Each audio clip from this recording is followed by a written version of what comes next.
Awesome. Okay. Okay. Good on mine. Well, hello, everyone. Welcome. This is Jennifer Imholt here and my husband, Bob. And we want to welcome you wherever it is you're coming from today around the world. We're happy you're here. And we hope that today's session will be helpful and informative, whether you're an active candidate right now, or whether you are just in progress of starting an application. We hope that these topics that we're going to share with you today will be useful.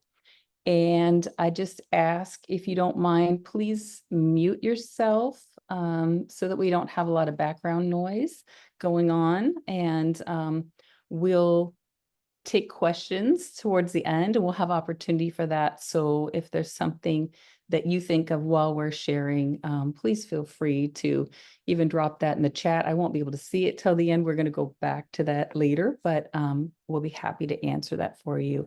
So first of all, today's session is hopefully just going to be a helpful online session for search candidates, whether you're partial, whether you're pending, whether you're an active candidate. We're going to be sharing some things that we hope will be useful to you in your job search and in your preparation of your search profile.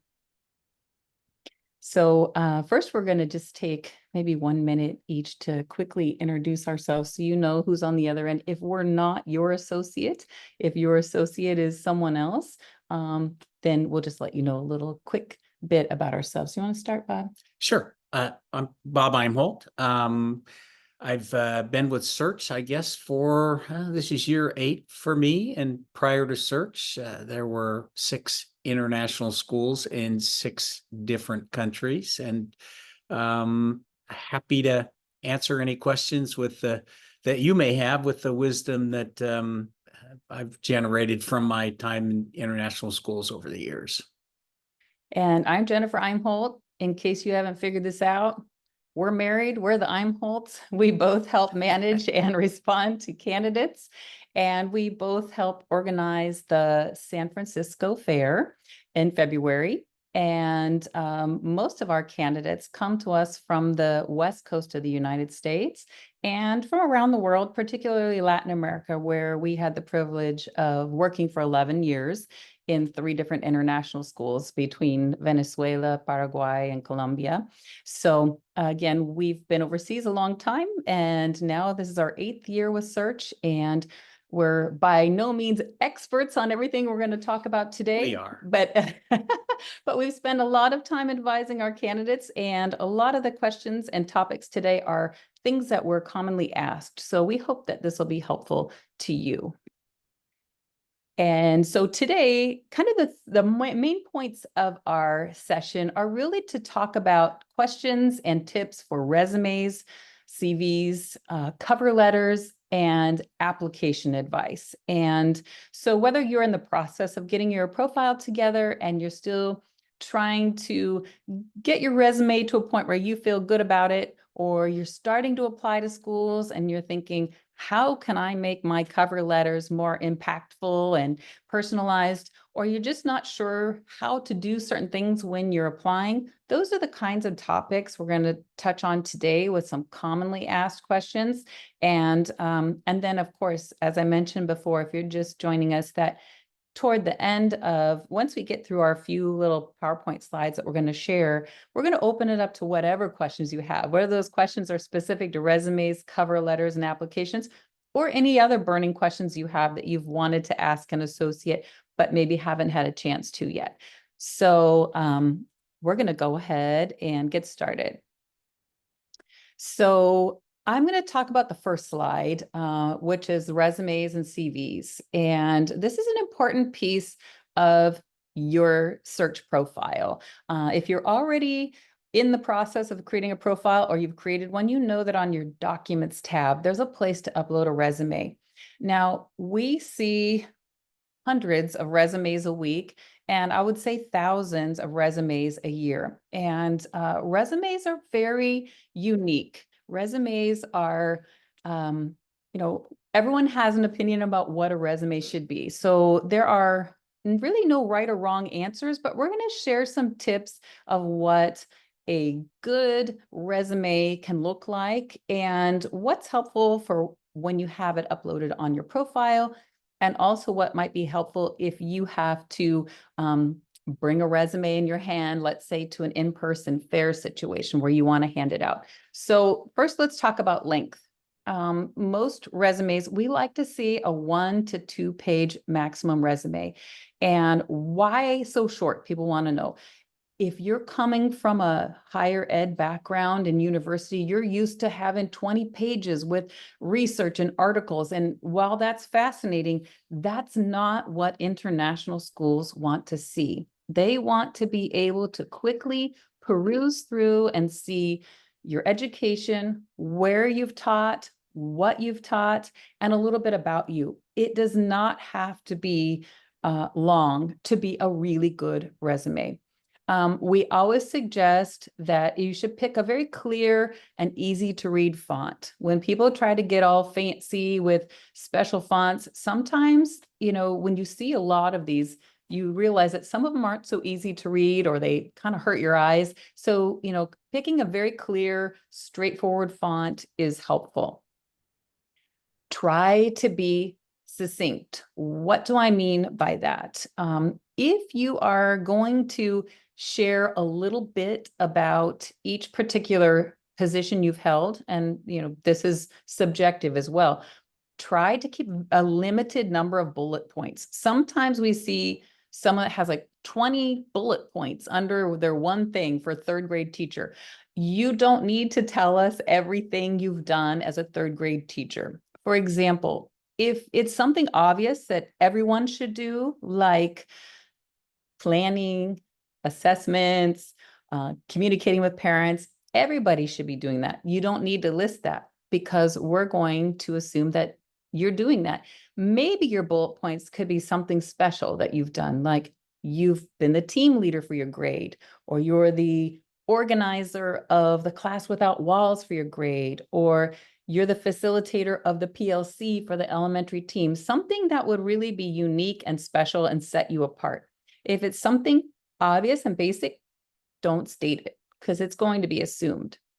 And the next point is kind of important. I love to see a chronological resume. So, and I know recruiters, when they're looking at it, they want to see at the top, where are you now? Going down in time to the oldest ones. Now, for Bob and I, who were teaching and administrators for between 20 and 30 years, that's a lot of history, but you always want to put the current one at the top. Sometimes we do get candidates and we see they have current, then past, then current. It gets very confusing, and you want to make sure that you can really, peruse down and see it easily. So my suggestion is most recent towards the top of your resume to oldest near the bottom. If you're going to put a personal statement or an educational philosophy, it's good to have that little blurb closer to the top, a little bit about you, a very small paragraph, maybe 3 to 5 sentences, no more, because on your search profile, you have a bio place, and you're welcome to expand on things on your bio about yourself, or even to upload a separate support document for your philosophy of education. So it's a little snapshot, not a novel on there. The next couple of things, important proofreading for spelling and grammar. If obviously, sometimes you're going to find those things just by doing an editing check or having a friend look through it. It's important because if someone is seeing a resume that has a lot of typos or issues, what's that going to say about your attention to detail or, your level of professionalism? People make judgments based on that. So it's always good to ask a friend or colleague, maybe to do a quick edit and see if they catch anything. And my last topic is pictures. So this is a very subjective call. Search in general, due to our DEI practices, have removed a picture from our profile. However, I will say that approximately 50% of our candidates still like to have a picture on their resume. If you want to, that's wonderful. you go for it. If you don't, or you don't feel comfortable, don't do it. There's not a right or wrong answer on that. So we do get that question often. And I would just say it's personal preference as to whether or not you want to have a picture. So we're going to pop to the next slide, and Bob's going to talk a little bit about cover letters and emails of interest. So take it away. So I'm going to ask you to switch hats from being a candidate, and I'd like you to put yourself in the position of being a recruiter.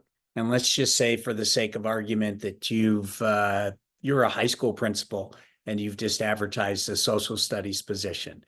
And so you get your first email of interest, because that's what the outreach through Search's database looks like. You'll hit a contact school button and it'll open up a field, and you'll have a field in which you put essentially a letter of interest to the recruiter. And let's just say, for the sake of argument, that you get your first one. You're excited to see who this candidate is. And the email says, I'm interested in applying to your open social studies position. Please let me know if you're interested. No salutation, no ending, just a sentence expressing an interest. Now, believe it or not, many of you are probably saying, no, I'd never do that. But that's what I see over and over again. And when I get candidates that reach out to me to say, how do I approach this? How would I strengthen my profile? My number one issue isn't the resume. It's not the philosophy of education statement. It's not the bio. My number one feedback is you need to look at your outreach. So you're thinking, okay, so I'm going to make this a little more personalized. So my second, you're a recruiter again, you've got a language arts position open at middle school, and you open the next one and it says, to whom it may concern. I am expressing interest in your middle school language arts position. I have 16 years of experience in 3 different schools and a Master of Education. Please let me know if you're interested. So I put my recruiter hat on, and I recruited out of six schools during my time overseas. So I have seen thousands of outreach. The first thing I can tell you that I'm looking for is, why are you applying to my school? So if I were going to apply to a school like one of the ones that I've been to, that I worked in, CNG in Bogota. So knowing what I know about CNG in Bogota, I would open with a, Dear Dr. Imholt, I am incredibly excited to see your opening in middle school language arts. I'm excited because I can see that CNG has one of the best classroom without wall programs in the world. They have the OGAR, which is a community service program. They do Readers Writers Workshop. They have an extensive after school activities program. I'm going to tell that school that I'm excited about applying to their school and why I'm excited about their school. What interests me about your particular school? What is it that is important to you? And then I'm going to weave into the next part of my paragraph what I've done in my own practice that matches what's important to the school. So in my case, I ran Classroom Without Wall programs in each one of the 6 international schools that I worked in. That would be of interest to CNG because they know that that was also important to me. So what you're trying to do in a limited space, because you've got to weigh how many applicants that a given school is going to get for every position, which is a lot. So you're trying to, in a very short period of time, garner the attention of that school in a way that's going to they want to generate a conversation with you. You want that first conversation. And those folks who copy and paste the same email to every school, the same to whom it may concern, and they don't tell the school why they're applying for the position, they're in the same category as everybody else that doesn't get talked to. The folks that get talked to, you are much more likely to create a conversation with a school by personalizing your outreach and telling the school why you're applying and why you're a good fit and why they should be talking to you than you are copying and pasting the same email to every school. So that's my number one recommendation to candidates who ask for help about what am I doing wrong. It Mhm. typically is the outreach. Yeah, so personalization is really important. And here's a helpful hint. If you're an active candidate and you don't know where to look, at the top of each school profile, it has the head of school's Yeah. name. It's really important. Look at that. If you're writing to C&G, you're going to say, Dear Dr. Habeger and hiring team, instead of Dear Sir or Madam, or to whom it may concern. Figure out who it concerns and then address it to them. That's the first way to get their attention. So that's really important as you move forward with writing to schools. And I would say, as you might imagine, it takes a little more time to do it this way because copy and paste is easy. You just find the schools that have openings that match what you're looking for, and you copy and paste the same thing. To take a little more time to go into the school's website, and a lot of times the school will tell you what's important in when you click on the opening on within the database. It'll tell you what they're looking for in an educator, and it's pretty easy when you see that to then try to match what you've done in your practice to what's important to the school. But sometimes you might have to put a little more time and go to the school's website. And when you look at their mission and vision statements on their homepage, that will tell you pretty much everything you need to know about the school. It takes a little more time, but it's absolutely worth it. Yeah, do your homework and then make a connection to what's important to them. That's our number one tip on how you'll get noticed.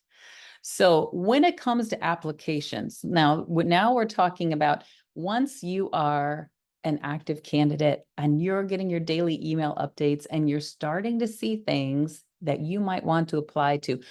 Here are some common questions and there's things to think about. So it's important that once you are active, that you're monitoring the daily email updates and even going into the dashboard and doing a search for the kinds of positions you're seeking periodically in case some things have already come online that are posted before you became active.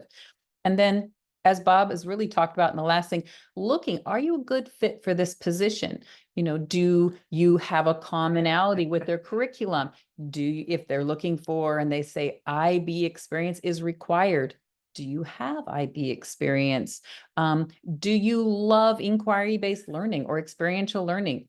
Or are you really good at Montessori? Make sure that you look at what they're looking for before you write to them and read the job descriptions carefully. Now, I've had candidates apply for female PE positions when they're males because they haven't read the application. And so they don't know why. Well, why is this dream school not replying to me? Well, it's because you're a male dude and they're looking for a female PE teacher. right. So sometimes it's gender specific, or sometimes it might be you must have a proficiency in this language to teach Right. that. So again, take a few minutes and look. Don't just say, ooh, I like that country, or ooh, I like that position. Take a few moments to see before you reach out if that's a possible fit for you. Another thing that happens periodically is we get candidates that write to us and they're in a panic because they missed the deadline. They waited till, the evening that it was due and they thought they had time. You have to realize that the schools are posting and they're in every time zone. So if this school is in Asia and their deadline is September 15, well, it might be September 16 there when it's September 15 here. So don't wait till the last minute. If it's something you're really excited about and really want to apply, try to get your time together to do that within a few days of seeing it so that you don't have a last minute panic and disappointment of missing your window. We've also had situations where schools have had a pool of candidates that they're comfortable with. And if they say they're going to close on September 30th and on September 15th, they have the pool that they're looking for, they'll close the position, the opening then. Yeah. And even if somebody beats that deadline, if they've closed the window already, you won't get to apply. So don't wait till the last minute. If your application is done, apply. Sooner is Absolutely. better. Yeah, because search schools, their own HR teams and admin teams are the ones that put up and take down the vacancies. Bob and I don't do that. The other associates don't do that. So as Bob said, if they get 100 applicants for this particular position and they have an awesome pool of candidates, they are going to take down that position and just dig into that 100 candidates and not be bombarded with 100 more in the next 2 weeks. So again, apply when you see it so you don't, to avoid disappointment. We often get asked, well, what happens if I don't hear back? Well, one thing you need to know is that schools, some of them have a huge HR department and some might just be a head of school and their secretary. Not everybody is staffed to answer every application and every inquiry. So, if you haven't heard back and it's been 7 to 10 days, it is absolutely fine to write to them again and just reiterate that I'm very interested in being considered for the position. Do you need more information from me? It is okay to do that so they know. Okay. The next couple of things I would just say is really about having some stamina and grit for what you're involved in here. I really want you to understand that this is a very competitive market. And so it's sometimes people get their profiles ready and they find things within a month or two. And we'd say that's a sprint, but more likely it's 6 months, 9 months, maybe almost a year for some people to find that position. That's the marathon. You have to be ready to be in it for the long haul. And we say this from a position of experience and having recruited 6, 7 times ourselves internationally. We understand it's scary. Sometimes you have to let go of your other job and you're just jumping without a safety net and you are applying and applying and applying. And sometimes, we were applying for hundreds of positions before we landed a handful of interviews. So don't take it personally. Sometimes it's just you, if you don't have the experience they're looking for, it is what it is. You have what you have. Be persistent, keep having conversations, keep an open mind, and use this as a learning process. Even if a school reaches out to you and you're not sure if that's something that some school that you might want to speak to or not, have a conversation. You can learn through the interview process.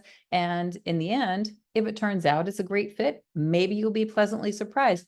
If it's not, that's okay. You've learned something. You can politely decline and move on, but at least you have some information to base that decision on. So we all go into these, it's human nature to go into these searches with, in our mind's eye, we'd really love to end up at Singapore American School. But it's very difficult to go into a job search and end up with your bucket list place. As I said, we worked in 6 different schools, and every one of those attempts to land the next job, we had in our mind's eye where we were going to end up, and we ended up someplace else. never ended up in the place. Never ended up where we thought we were going to. Ended up in a place that was right for us, but it's, you can't always control the process. The best job is the one that's on the table that you say yes to. The other If you guys can mute in the background, I think we got I hope that wasn't a question. happy voice. I hope that wasn't a question because I don't understand baby talk. Okay, so we're going to just do a few commonly asked questions, and then I promise you we are going to turn it over to your burning questions. So a couple of things that have come up. How do I get noticed as a candidate? I think Bob really summed it up when he did his slide, which is really personalizing your outreach and letting them know that you have taken some time to learn about their school and why you're a good fit, and making those connections versus just generically reaching out. That's a key way to get noticed, because you won't get to active status if we don't think you've got something really good to offer. Yeah. That you aren't you're a quality educator, you've got decent and good references, you have experience, you have something to offer. But when it comes time to applying, sometimes it very much comes down to how you interview, what kind of chemistry you have between that conversation when you are interviewing, and that goodness of fit. And sometimes those things are intangibles that we can't say just looking at your profile. Common question: what do I do if I'm one half of a teaching couple? How do we apply together? So if you've gotten to active stage and you're both educators, you both have linked files already.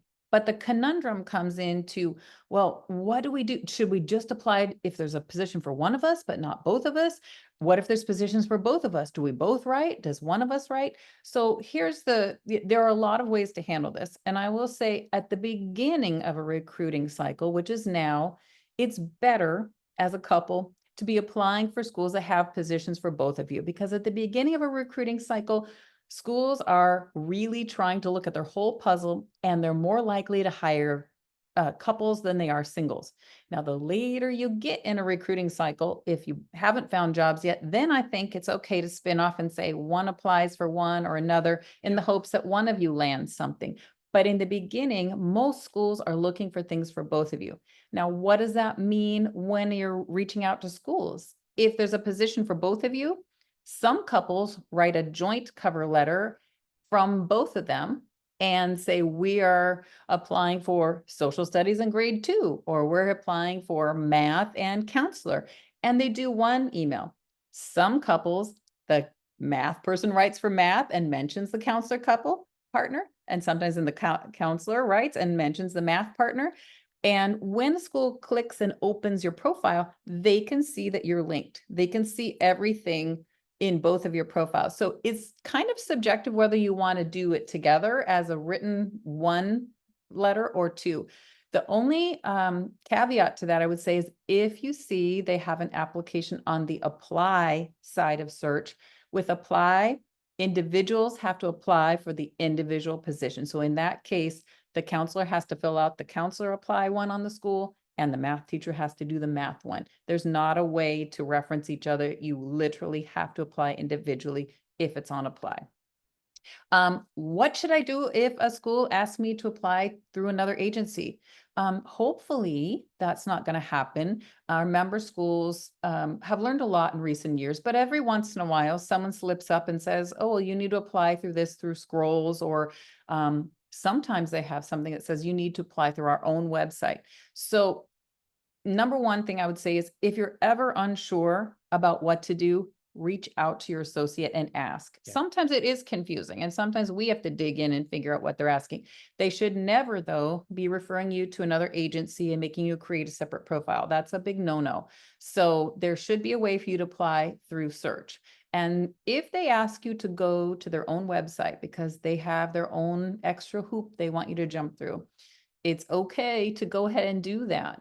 But it's also good then to follow up through search as contact school and say, I have applied as you directed on your website, so that there's, you're kind of covering your bases both ways. So that's my recommendation. Let us know though, if there's ever confusion as to what to do will help. And the reason you apply through the contact through school through the database is when you do that, the school gets a link back to your entire search profile. So they have your confidential references, your resume, all those things that they're going to need to see, your documents, all the things that they need to see. That's why you use the contact school, and it gives you the search advantage. Everybody who applies through the school website, if they're not a search candidate, they don't have all of those things. They're not vetted candidates. So you get a leg up by using the contact school button because they get your full profile through a link. Absolutely. But when in doubt, reach out to your associate and just ask, because that's what, we're here for, to help clarify. What are the benefits of attending an in-person fair versus applying through the database? So most people at this stage of the year, they're starting to apply through the database for openings, and that's great. You should, by all means, start doing that. When it gets closer to fair season, if it fits with your budget and fits with your schedule and you can manage to attend an in-person fair, by all means, that's a wonderful way to put yourself directly in front of recruiters. Fair events, the schools, if you haven't attended one, they send the recruiters, that's typically the head of school, a principal, or an HR personnel, or maybe all three. And you really have a chance to approach the table.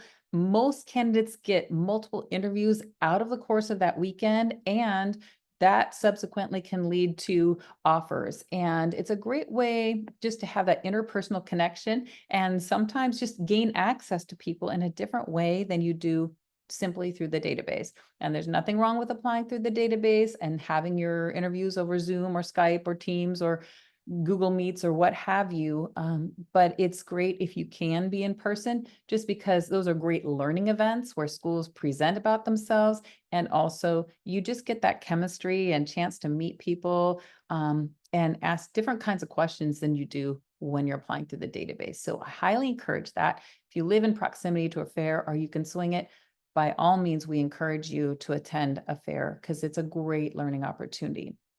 And the last question is on here. What steps do I take when I'm offered a contract by the school? Now we're kind of jumping to what would be at the end of an application process. If you've gone through, you've had a few interviews, and now voila, a school says to you, we're interested in hiring you.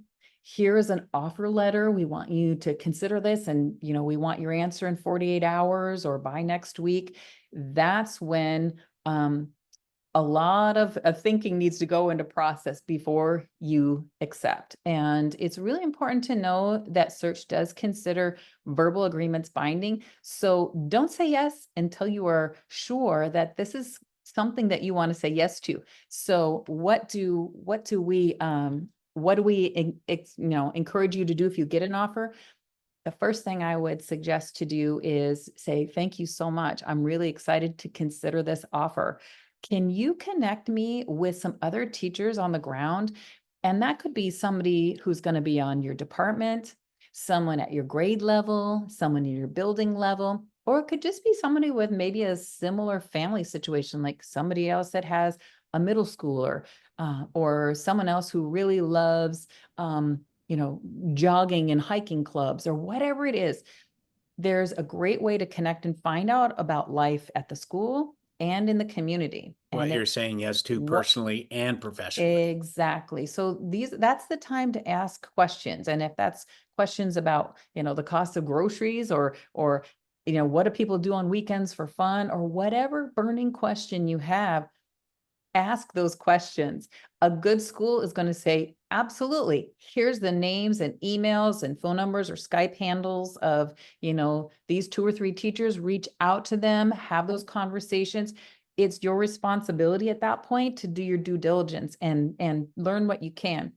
You're also welcome to reach out to your associate, your senior associate, and say, hey, I got a contract offer. Can you look at it just to make sure I'm not missing anything?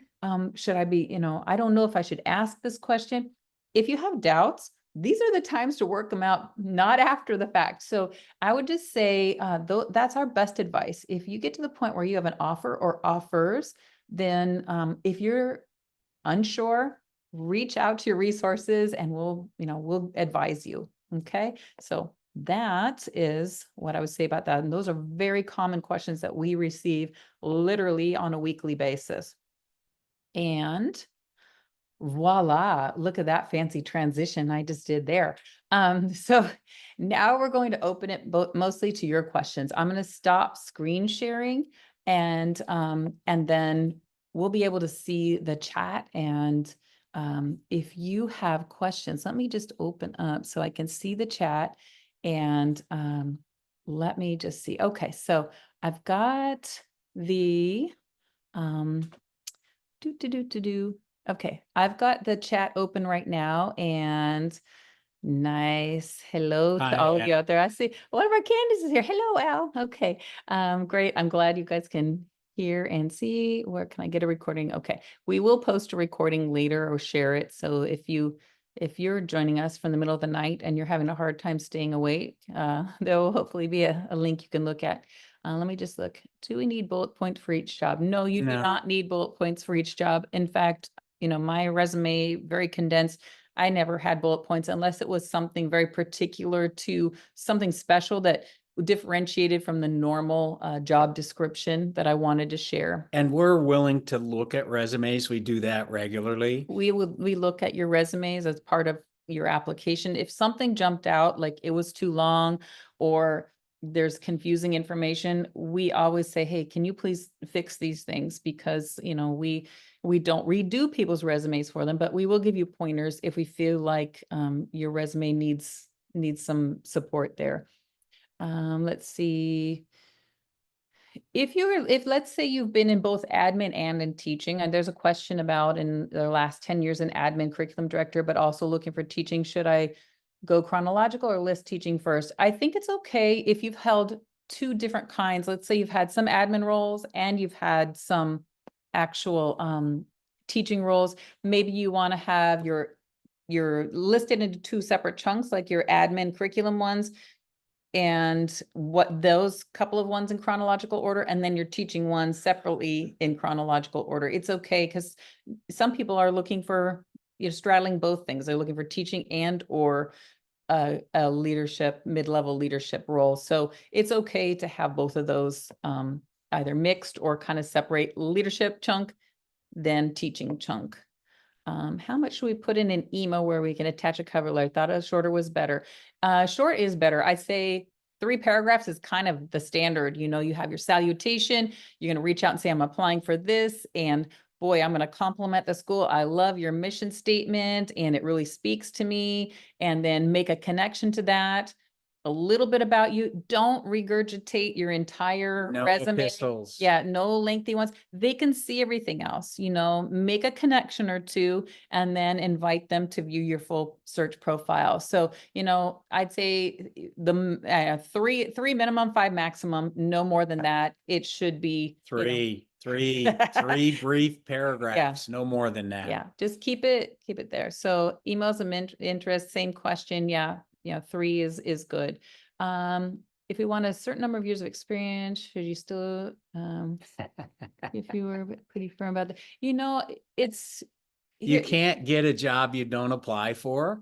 And so the question is, if they're looking for a certain number of years of experience, or if they want IB experience, or they want somebody who's taught this, that, or the other thing, and you haven't, but you've taught something similar, all they can say is no. The only job you're not going to get for sure is the job you haven't applied for.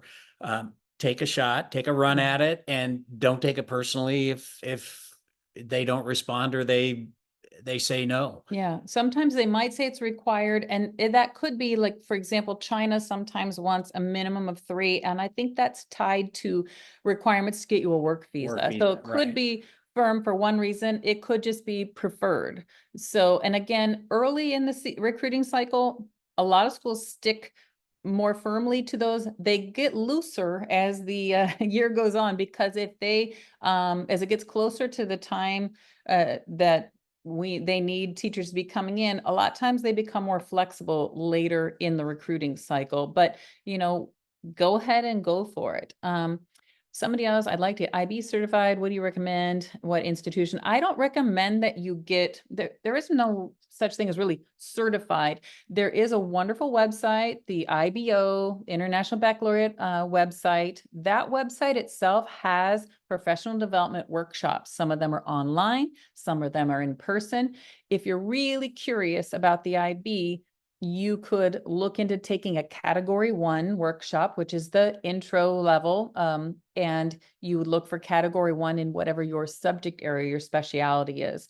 And that's something that a lot of schools will, if they're a school that's a well-established IB school, been around forever, they're going to be able to be more selective about who they hire. If they're a school that's new to IB, or a school that's just going through the IB accreditation process, they're so much more open to training you up, especially if you can prove that you're very inquiry-based and that you kind of have that spirit and ethos of the IB, then they're more likely to consider you. But I would say start with a category 1 workshop that's not going to break the bank for you to do as, personal, professional development. But if you do, you're going to help yourself, your own personal knowledge, but it's not going to move the bar when you're applying for IB schools. So that, as Jen said, the schools that have been around for a long time, when they say that they want somebody with 6 years of IB experience, they want and are going to get people with 6 years of IB experience. the schools that are just starting or becoming authorized to offer the IB, you can train a good teacher up. And so having a workshop isn't going to move the bar one way or the other. What moves the bar is having that first conversation. And what gets you that first conversation more likely than not is the quality of your outreach. Absolutely. Here's a question about the importance of having a bachelor degree in your subject area. I would say, it really varies. Some countries, I know Turkey, for example, is one, and I think Kuwait is another. Some countries, they want the teachers to have their bachelor's degree in the same subject area that they're then going to be teaching or become certified in. So there are some countries with that is just part of their process.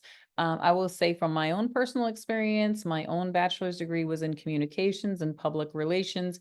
I later went on and got my master's in curriculum and instruction and my teacher certification. So mine was not a match, but again, I've worked in 6 international schools. As long as you have either your credential or, as you said, you're working on a PGCE, so you will have your UK teaching credential, having the matchy bachelor's degree with what you want to teach is going to be a requirement for some, but in many places, so long as you're credentialed, especially if you have that life experience and in teaching it, they're going to be more open to hiring you, especially because you'll be able to get references that speak already to you teaching that subject. Okay.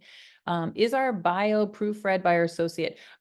We do read everything in your profile. We read your bio. We look at that and see, what you've shared. Proofreading, do you mean by do we edit it if we find a spelling or grammar error? I don't go through with a fine tooth comb. I might point out to someone if they really need to take a look at their spelling, but really, I don't see that very often. The bio is really the most personal slice of who you are. I mean, it really it's designed to give a school a perspective of how you got to be the person that you are, not necessarily the educator that you are, but it's your journey, the things that happened in your life that made you who you are today. So it's very personalized, and there's no way I feel comfortable going in and editing that and offering suggestions on how you should define to a school how you became who you are. Yeah, I think the only thing we would do is if it looked like somebody just copied the resume in there, and we'd say that's not the point of a bio. Your bio should really tell a little bit about what inspired you to be a teacher or to be international. And that's where people weave in, as Bob said, their life story. Did they go on an exchange? Did they do a mission? Did they study abroad at some point? What was it that inspired them? Did they work in an area with a high population of certain Spanish speakers or something that they became inspired? Who knows? Everyone's story is personal. So your bio is your personal journey. Ale, are you having virtual fairs this year? Last year there was Latin America. I don't see one this year. At this point, there are no virtual fairs on our docket. Last year, Search made a decision to move away from virtual fairs and back to in-person because the pandemic has kind of faded into the background. And it's a question mark whether or not we'll be utilizing the virtual platform in the future. But as of this year, at this point, the answer is no. But, I don't think there will be any, but stay tuned. If there are, you'll know about them because we'll let people know. Is the salary typically stated in the job postings? Is this something you would have to negotiate? On the job posting, no, but once I don't know, Laura, I see your question, but I don't know if you're an active candidate, then you will be able to see the school's profiles. On the school's profiles, not necessarily on the job description, but on the profile, you'll be able to see the average salary for a person with a bachelor's degree in X number of years or a master's. That's kind of a snapshot. Our schools should have a salary and benefit scale, much like you would at a school district in the US, where they go down by years and over by level of education. If you're an administrator, then there is some wiggle room for negotiation of maybe some salary and benefits. But for teachers, it's pretty much going to be, you have this many years, you have this education, this is your number. And you get this, plus you maybe get this, that, and the other benefits from housing, Yeah, transportation, healthcare. salaries for teachers aren't negotiated Yeah. on a case-by-case basis. They're driven by salary scale. Yeah, absolutely. And you can imagine the main reason why, if every teacher coming from all parts of the world were negotiating their own salary and we're all sitting around the lunchroom in the staff room and people are sharing, well, I got this and I got that, it could lead to a lot of staff morale issues. So therefore, teachers have a very standardized scale with just a little bit of wiggle room, but in terms of maybe some things, but not your salary is going to be, this is where you land on the scale. And so most times that is not going to be the case.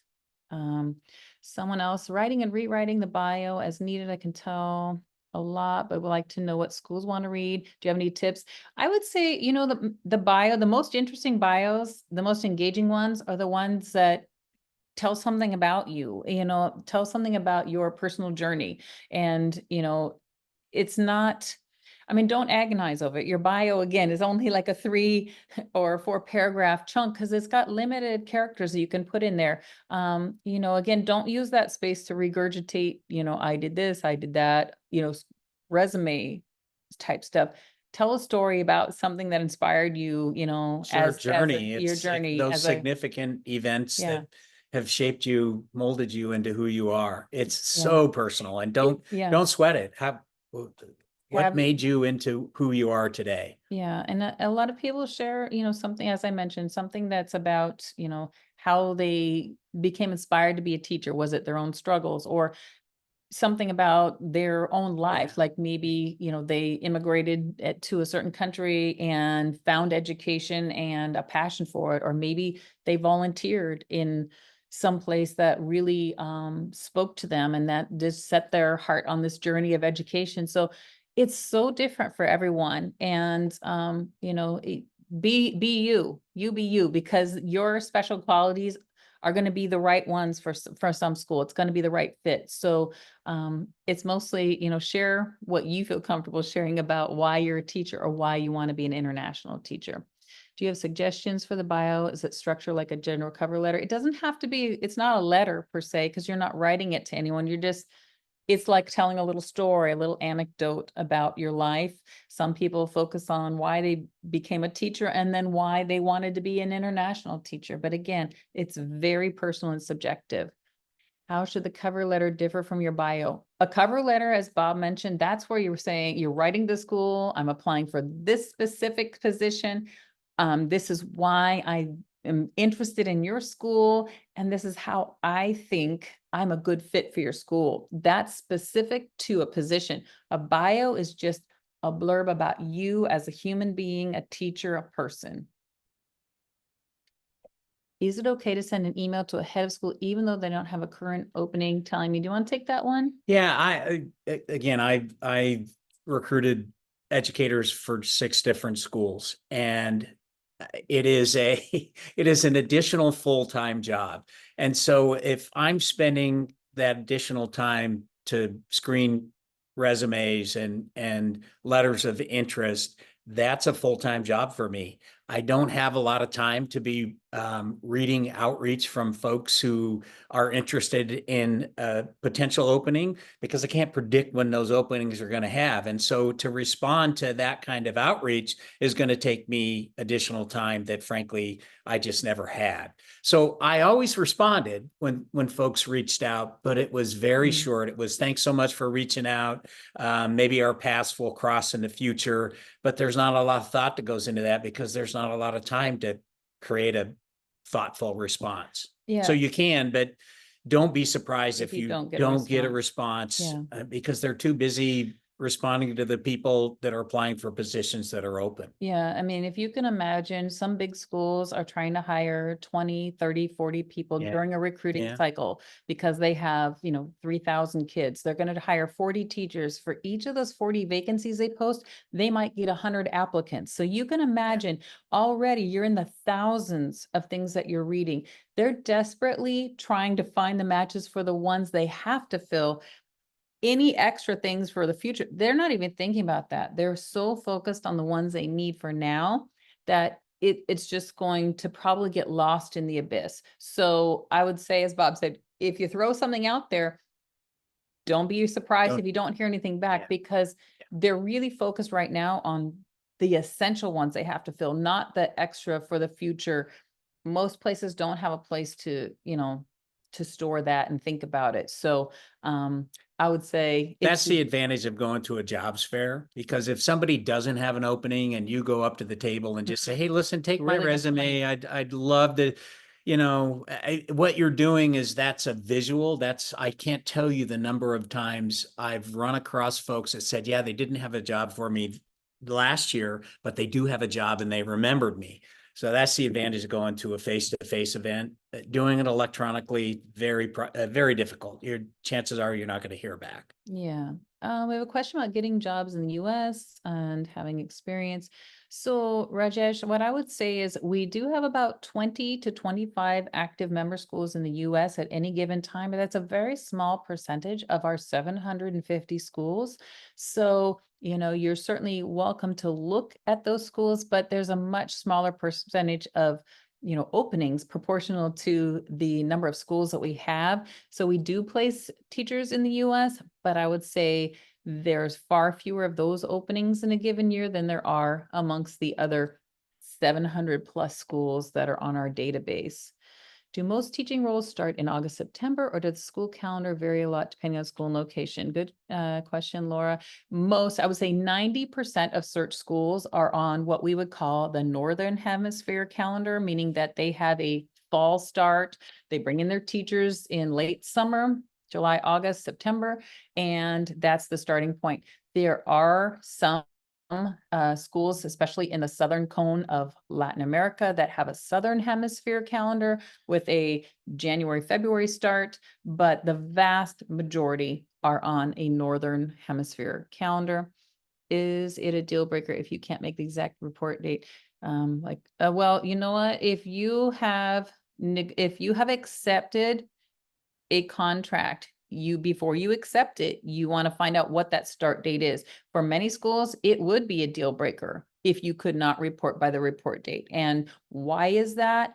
Because most schools have a very robust onboarding process. They bring in their new staff 7 to 10 to 14 days before kiddos start school. So what do they do during that time? They're onboarding you. They're getting you set up in your apartment with your bank accounts. They're taking you all over town to make sure that you've got any medical physicals, that you're doing any PD, any team building. They don't want people randomly showing up, but they have to do all that for once school starts. So if it was something that you could not, if it was by a day or two, maybe they would, they would be able to finagle that. It's a conversation. It's a full disclosure thing. Yeah. That's something the school would need to know, and they can tell you whether or not it's a deal breaker, but I can tell you that it would be a thing for me, and it would have to be a pretty compelling reason why you couldn't report, because there's just so many important things that happen during the onboarding, let alone when school starts and having to be there that first day for those kids and those parents. Yeah, very good question. We have a question: why doesn't Search have very many opportunities in Australia, Canada, US, or New Zealand? So at this point, we just don't have a lot of member schools in those areas. Maybe there aren't as many international schools proportionately. Australia, we did have one school last year, but they're not an active member this year. Canada does not have any active member schools. It's not for lack of trying, but maybe they don't have trouble filling with international positions, or, we don't know.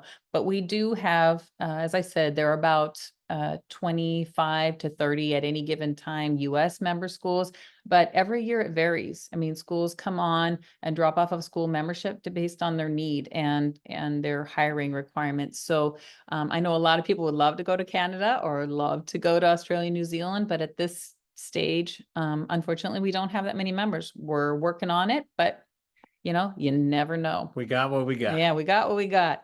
On the search platform, do we receive notification when schools view our profiles? You won't know when a school has viewed your profile. Your associate can see through back office that we can see the electronic footprints of when you're looking at schools and when they're looking at you, but you won't necessarily know.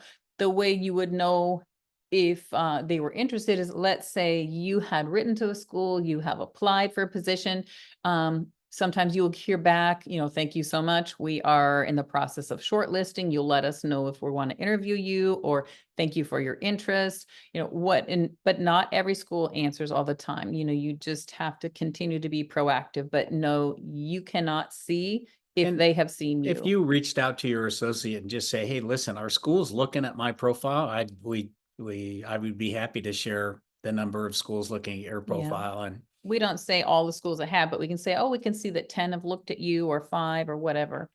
Do you help teachers get, okay, let's see, I've answered that one, I think. Ask my boss to write a letter of recommendation is tricky. So thank you for asking about the references. It is essential. And I know a lot of people are saying, oh, well, do I have to let my school know? I don't really want my school to know. It is a firm search requirement, and I'll tell you why. Search really tries to align their processes and protocols with what is considered international school child protection best practices. And those best practices include having a minimum of 2 from your current school. One of those should be your head of school or your principal. So it's unavoidable that you're going to have to ask. If you're not comfortable doing that, then you're going to be kind of in a holding pattern until you do, because that is required by search in order to get to active status. So, and if I'm a recruiter, the experience that I'm most interested in seeing feedback on your practice is your current experience. It's not as important to me how you did 5 years ago in that last district. For me, the most important references are the ones that tell me about your practice in your current school. So that's the one side of the coin. The other side of the coin is if you're thinking about taking a job internationally and you might not be at my school next year, the ethical thing to do is to tell your current school that you're fishing, and it doesn't mean you're going to take a job, but it means that there is that possibility and you might not be back next year. That's just the cost of having a search profile. We will not activate a profile unless they have at least 2 references from their current school, and at a minimum of 4 that encompass previous schools as well. Okay, the next one I think is really important to address. And this question asks, is it acceptable to sign multiple contracts and then reject others once you have a visa? Absolutely not. Okay, it is really important that you understand that your word is your bond. And once you say yes to one, you let search know, your profile goes inactive, and you are committed to that. Now, we hope that that process is going to play out with your visa. That's what the schools do with onboarding to help you through that process. But it is not okay to accept more than one offer, because what will happen is there will be a very large problem when one school finds out that you're backing out of another offer. You would not want a school to offer to you, then shop around for 3 other people for your job and say, who's the best one? And I'm going to drop the other 3. That's not how it works on the school end. It's binding when they offer you something, and it is binding when you accept. So when in doubt about whether or not you're going to accept something, do your due diligence, talk to your associate, but do not say yes unless you are committed to following through on that process. Do not accept more than one offer. That is in violation of your candidate agreement with search. So you don't want to do that. Every year, we have situations where candidates accept multiple job offers, and one of the schools that they accepted, they don't report to, or they're not going to report to, and say they reach out to us and say, hey, listen, this person took a job with another school. And then we find out who that other school is, and we tell the other school that this candidate was not in a position to accept a job from you because they had previously accepted a job with another school. And what ends up happening is there is no job, because the second school will pull the offer because it's not ethical. It's called poaching. And then unless the first school, and there's some occasions the first school says, yeah, we'll still take the candidate. But in most cases, the first school also pulls the offer because they're thinking, well, if they did this now, what are they going to do when they report? And so you might find yourself without any job. Yeah. Bottom line is, it's a big no-no. Please don't do it. if you're in question about what you should do about an offer, speak to your associate, okay? Or if ever something happened where you have accepted an offer and then you encounter problems, you also let your associate know so they can help you negotiate that in a Absolutely. professional manner. But please don't Make unilateral decisions. If you're struggling with the choice that you made, reach out to us before you reach out to the school and say, I'm not going to report. We can talk through that. Yeah, absolutely. So can a reference letter come from your VP instead of your principal? And the VP was in the classroom. So in a lot of schools in the US, the vice principal is kind of the number one supervisor evaluator. It's great to have your vice principal, but again, we still require a principal or above. So if you're in an international school, a lot of times there's a head of school, a superintendent or director, then there's a principal, then there's an AP. We do require still a principal or head of school. So even if your principal isn't your main evaluator, they still need to know that you're looking. And if, let's say they haven't been in your classroom, I'm sure they would consult your AP as they're filling it out so they can do that. If they haven't observed you, they can still fill out NA on some things. It's a hoop that we require people to jump through, so they still need to know. So the short answer to that is yes, you still need your principal, even though your AP might be your primary evaluator. What would a candidate do if their visa is refused at the last minute in most openings? Okay, so we have had strange situations where, especially around the pandemic time. Now I'm rewinding to 2020, which was a very tricky year for work visas for a variety of reasons. In general, we don't have problems with people getting a work visa at the last minute.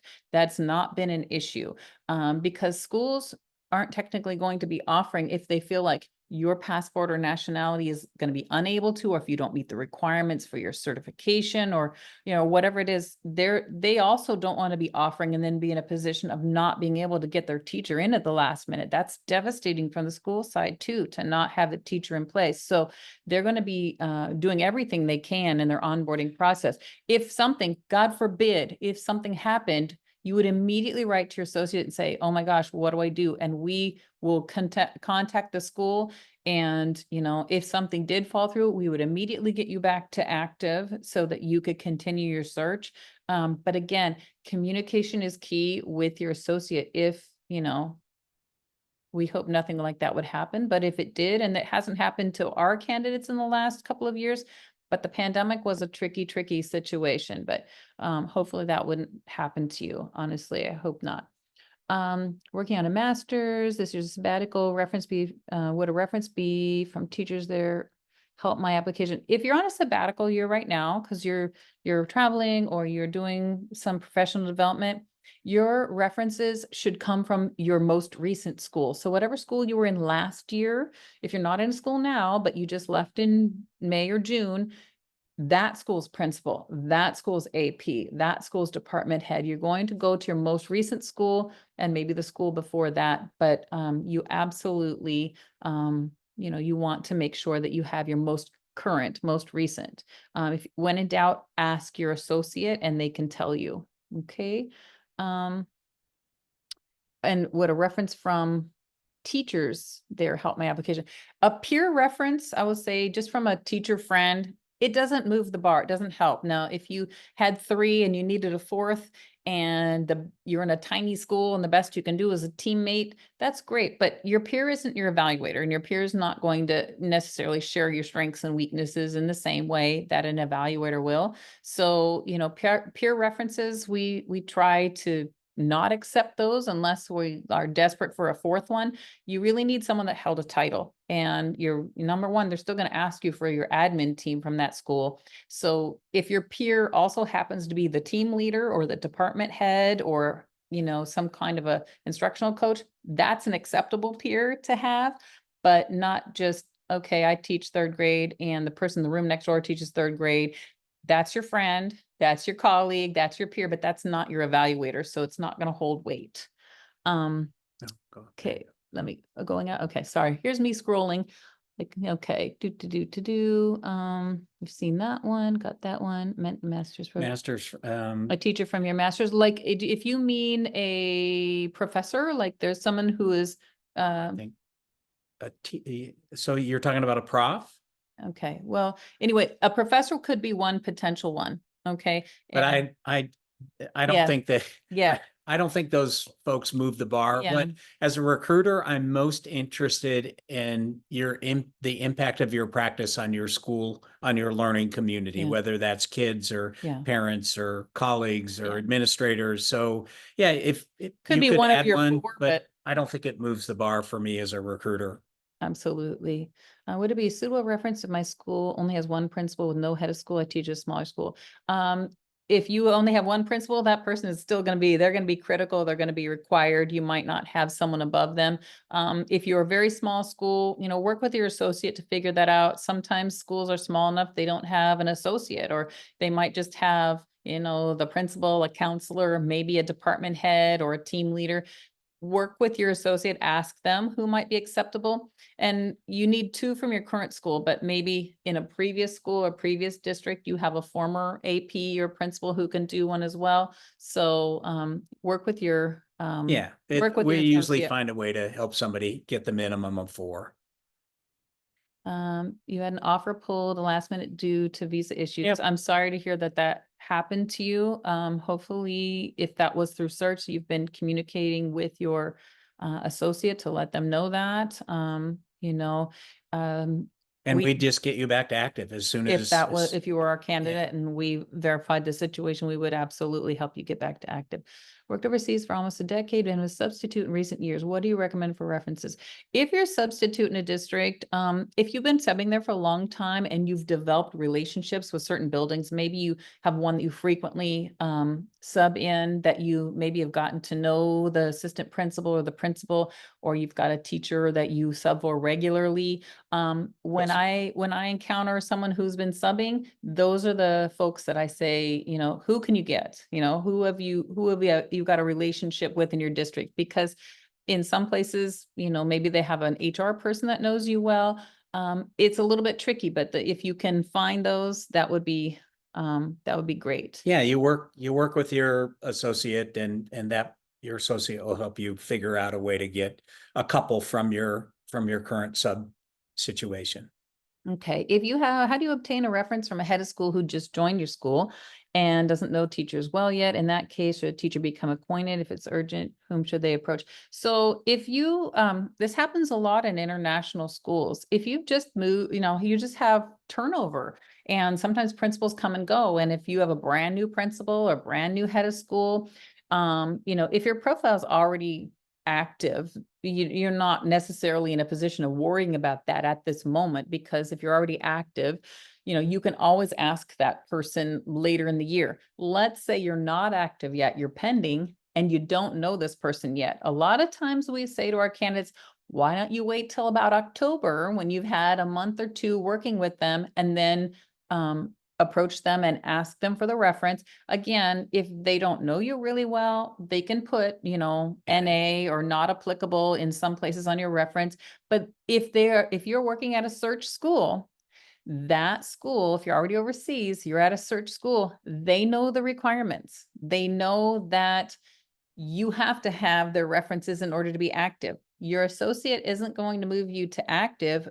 And what if a search school looked and they see you don't have a principal or something else? They're going to wonder what's going on here, because you need to have those. So if it's awkward, you just met them, go say hi, go get to know them, and say, if they know that you're looking, you might say, if you have a chance, can you come by my room? You want to be able to add, that reference as soon as you can, but it's still very early in the recruiting cycle. And I want to emphasize that we are early. This is September. Things really don't heat up here for another month or two. So you have some time to get to know your people at your school. Okay. Let's see. I first had a profile in 2013. I went inactive after my contract returned to the States 9 years. I'm now active again. My old ones are still on my account. Is it a problem since they're older? No, I No. mean, if you have old ones, if you just got active again, you should have at least 2 current ones. So even if there's some from 2013 and then some from 2024, I mean, we've got candidates that have been overseas at a school for 10 years. Yeah, The last time they recruited. yeah, being a teacher internationally is a different animal than being a teacher stateside. So as a recruiter, I'd want to see references from from the school that you were international. You know, how did you, how were you being overseas? How were you Yeah. culturally? How were you with those kids? I mean, it's a different animal. So I think those references don't hurt you. If anything, they help you. Yeah, so we keep a variety on there. Now, if you had like 20 ancient references on there, your associate will probably cull out some of the older ones, but they will keep, we have some on there from 10 years ago or so, but you know, you'll have some old ones and some new ones. That's good. We have a question, Laura, on your profile, when you put your experience tab, you list those supervisors to search, contact them. No, we don't contact them.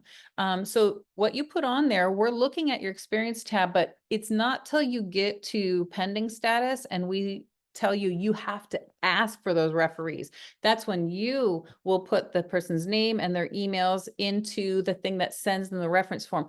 Search doesn't send those reference forms for you. You as the You candidate initiate send it. that. So whatever's on the experience tab, we're going to look at it, we're going to read it, we're going to see those names. Eventually, when you request your references, we're going to see if those match each other.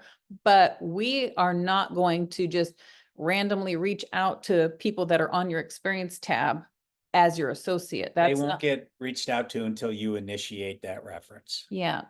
And let's see. So you can, okay. Are parent references necessary? No. Parent references are not necessary. Parent reference, if you have one, okay, kind of that's extra, but schools don't put a lot of stock into that.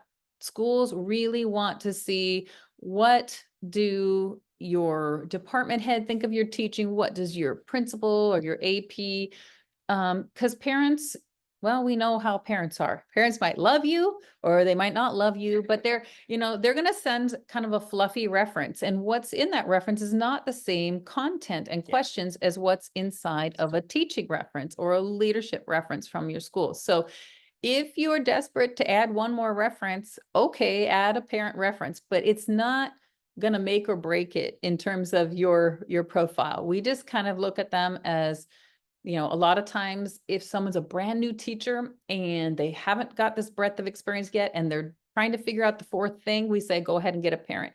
But if you know, it's totally subjective, but don't go asking for 10 parent ones, because we're not going to let them all be visible. Like one is just perfectly fine for parents. Okay. Lists of references, how are they contacted? So once your profile moves from waiting to pending, at that point, your associate will say, here's what you need to do for references. Here's how you request them. And so the candidate, as we mentioned before, the candidate is the person who sends the actual form, and it's a form, you're not going to see it, but the form goes to your referee. When they submit it, it comes back and they put in their email and phone, but basically it's a one-page form that they fill out about you, and you're the one that will be in the And position so of they'll sending it. get a link in an email that they open up this confidential Yeah. reference.